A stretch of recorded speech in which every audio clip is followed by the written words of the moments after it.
Coming up on DC News Now at 4. Buckle up. Memorial Day travel is in full swing. We've got everything you need to know, whether you're hitting the road or taking to the skies. Well, showers and storms will be making their way through the DMV. Then a new study names DC's arena as one of the nation's most dangerous. A look at the numbers behind the claim and reaction from the district. Plus, Target slashing prices on thousands of items. How the major retailer is helping you stretch your dollar. And the National Portrait Gallery offering fun beyond the frame. Details of new programs offering a lot of excitement for the family. You're watching the station covering all of the DMV. This is DC News Now. And thanks for joining us on this Thursday for DC News Now at 4. I'm Mark Hall. And I'm Tosin Fakile. We are still 4 days from Memorial Day, but travel for the weekend is in full swing. Millions of Americans expected to hit the road or take to the skies in the next 48 hours. Yeah, live look at the roads right now. Things are really starting to pick up. This is I-95 in Fairfax County, and you can see for me, when I'm on I-95, or at least that stretch, that looks kind of normal this time of the day. But we know as the days move on, it's certainly going to pick up. That's for sure. And we're going to take a live look at Reagan National Airport right now, down the Potomac River in Arlington, Virginia. Today expected to be the busiest day for flyers for this travel weekend. Whether you're heading out on the roads or taking it to the skies to get where you got to go, DC News Now's Randy Bass has a look at what we can all expect. She joins us live near the Mixing Bowl in Springfield, Virginia. Good afternoon, Randy.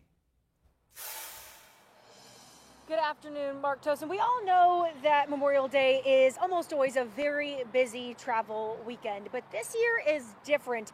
All signs point to a record-breaking travel week and summer season, both at the airport and here on the highway.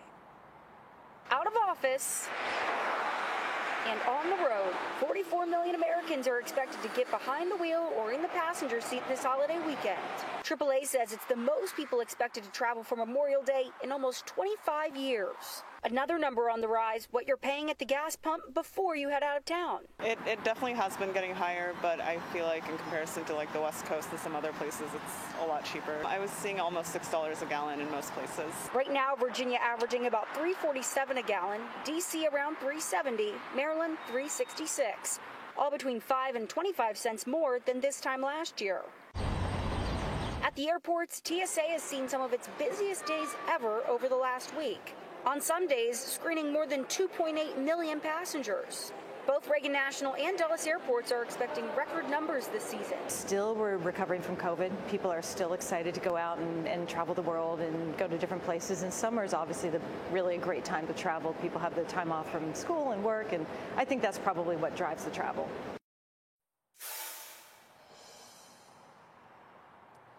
Yes, always a good idea, though, to check your forecast before you head out anywhere, whether that's staying here locally, somewhere along your route if you're driving, or your destination if you're driving, or you're taking to the skies. If you have any concerns about the forecast, either here or where you're going before you fly, it never hurts to call your airline for any updates in advance. Live in Springfield, I'm Randy Bass, DC News Now.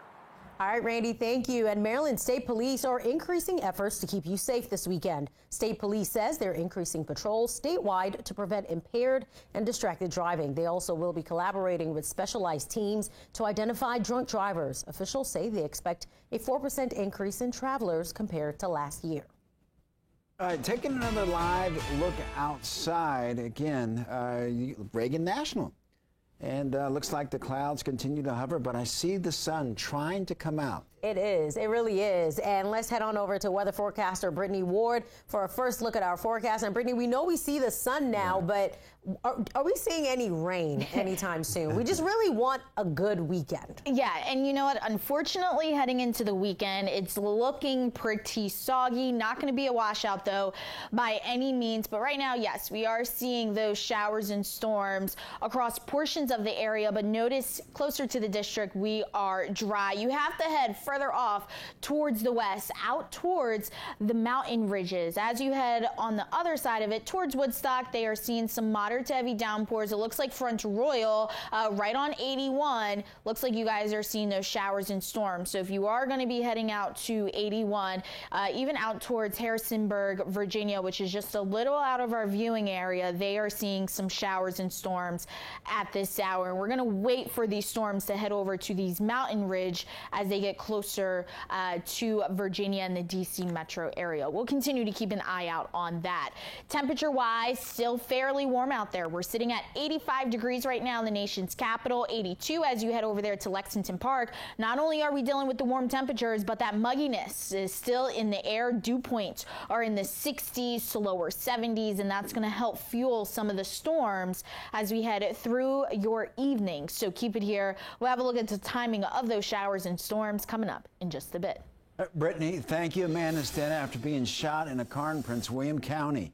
It happened before 3 this morning on Cadet Court in Manassas. Police say the 2 men were sleeping in a car when one of them was shot. He died at the scene. The second man was not hurt. Detectives do not believe that this shooting was random. The victim has not been identified. If you have any information, you're asked to contact police. A Prince George's County grand jury has indicted a patrol officer who hit a pedestrian with his cruiser. It happened back on March 3rd, according to officials, in the early hours in a parking lot associated with a Bowie Fire Department. Prosecutors say Corporal Dexter Shin was cutting through the lot on his way to another place when he hit an elderly man. State's Attorney Aisha Braveboy says after hitting the pedestrian, Corporal Shin then drove the man to Laurel Regional Medical Center. But the officer didn't do enough to help the man once he arrived. To leave that person at a locked door at the side of a facility where there was no one else there to assist him, and he clearly was injured. He had a broken leg. He's 80 years old. I think that it certainly did not meet the standards that the department has, or really society has. Corporal Shin has been with the Prince George's County Police Department since 2017. He'll remain suspended through the outcome of this indictment. Your time is 4:06, and Capital One Arena is one of the most dangerous NBA arenas. That is according to a survey that was done by BetTennessee.com. And the report ranked the home of the Wizards and the Cavs in the top 10 most dangerous sports arenas. DC News Now's Leonard N. Fleming is outside Capital One Arena this afternoon. And Leonard, how are fans reacting to this? Well, Mark and Tosin, Capital One Arena ranks 8th out of the top 10 stadiums in this country. And people I spoke to today, they say they're surprised that this stadium behind me has that dubious distinction. Now, we're going to go to video here with Bet Tennessee officials say the ranking is based on crime data in the area and fan behavior. They also say the rankings come from trying to find the safest places for fans to watch an NBA game. Crime has been an issue near Capital One Arena. Earlier this year, Mayor Muriel Bowser opened the district's first safe commercial corridor hub to address crime concerns. The D.C. Council also passed the city's crime bill earlier this year to deal with the rise in crime. One fan says he feels safe going to games in the district. I don't think that's deserved. I grew up in this area, and this arena been here for years. So I think with a little bit more policing and you know, get a lot of these people away from around, it'd be good. Yeah, I've been to games before, never had no problem. Never had no problem. Monumental Sports, which owns Capital One Arena behind me, they said in a statement that Mayor Bowser has taken, quote, concrete steps concrete action, I should say, to make sure that the area around here is safe and that they're dealing directly with the crime issues when they happen. Reporting from Northwest, Leonard N. Fleming, DC News Now, back to you. All right, Leonard, thank you. Developing right now, the Justice Department suing Ticketmaster and parent company Live Nation over their alleged monopoly on live event ticket market in the U.S. The federal suit was filed in New York City, and the Justice Department lawsuit was joined by state and district attorney generals in 29 states and the district. That includes D.C. Attorney General Brian Schwab and Maryland AG Anthony Brown. The lawsuit looks to break up the monopoly they say is squeezing out smaller promoters, hurting artists and drowning fans with endless fees. Our national correspondent will have more coming up at 4:30. Today, a push to make Virginia's roads safer, which means that you might have to slow down. Governor Glenn Youngkin signing a bill into law that will allow counties, cities, and towns to reduce the speed limit on their state highways near where people live and work. Richmond Delegate Betsy Carr, who authored the bill, says previously only the state could authorize a speed limit reduction. She says that speeding drivers hitting pedestrians has become an epidemic. When we look at the potential for death and the average risk of death, at a speed of 23 miles per hour, it's about 10%, but by the time it's at 42 miles per hour, it's at 50%. So it can be very, very dangerous for a pedestrian who's doing everything right and crossing at a light when a driver who's moving too fast isn't paying attention and strikes that person. Now localities will have to post signs indicating the change in speed limit. The law goes into effect July 1st. A new survey shows homelessness in the area continues to rise. According to the report by the Metropolitan Washington Council of Governments, the homeless rate throughout D.C., Northern Virginia, and Montgomery County jumped by over 1,000 people, a 12% increase from last year. That report adds 250 more Montgomery County residents are experiencing homelessness compared to 2023. Montgomery County officials say affordable housing is the main reason the homeless rate in that county has increased by 71% in the last 4 years. Causes of the increase in homelessness are obviously the lack of affordable housing in Montgomery County, but across the nation. We're also noticing an increase in landlord discrimination. Christine Hong stresses her department is working on increasing resources for homeless people in Montgomery County. That includes providing beds to local shelters and rolling out mental and health services. Well, students at Montgomery College have teamed up with one local nonprofit to create a food forest on the college's campus. DC News Now's Kevon Dupree spoke with organizers to learn more about this community effort.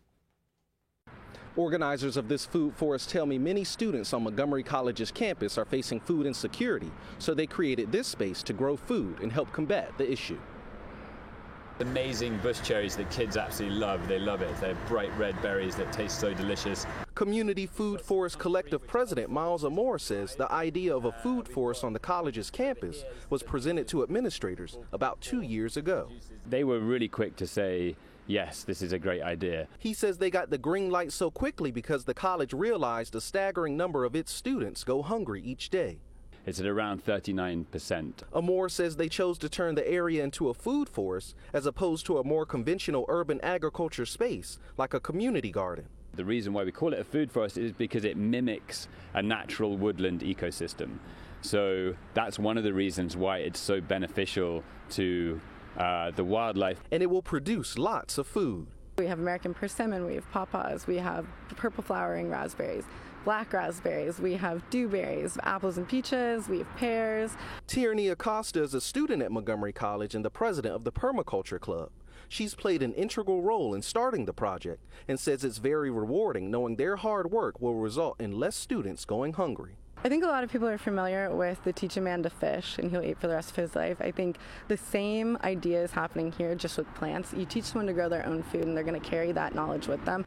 There will be a planting day here at the Food Forest this Sunday from 10 a.m. to 2 p.m. and all community members are welcome. Reporting in Tacoma Park, I'm Kevon Dupree, DC News Now.